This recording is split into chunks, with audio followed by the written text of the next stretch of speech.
पाकिस्तानला मदत करणाऱ्या साऱ्याच राष्ट्रांवर जनतेने उत्स्फूर्तपणे बहिष्कार टाकायचं ठरवलं. जनशक्ती जनचळवळ जणू ही सुरू झाली आणि मग खात्री पटली की आता नवीन भारत जन्म घेतो आहे आणि तो यशस्वी होणार आहे. त्याच वेळेला आठवण झाली काय ऐतिहासिक गोष्टींची.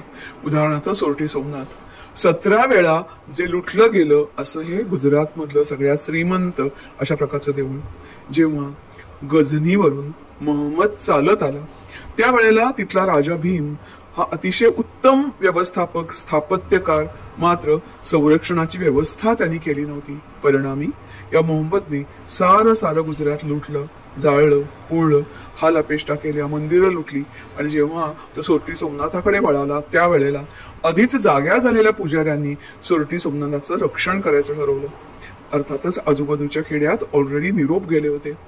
हा तिथली संपत्ती लुटून फक्त थांबला नाही, तर शिवलिंग उखडायचा प्रयत्न केला. मात्र हे उखडणं सोपं नव्हतं. उखडलं जात नाही म्हटल्यानंतर त्यांनी त्याचे तुकडे तुकडे केले आणि गझनीला तो घेऊन गेला.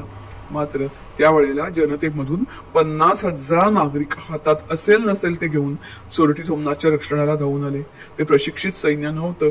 अर्थातच हे सगळेच्या सगळे 50,000 नागरिक मारले गेले.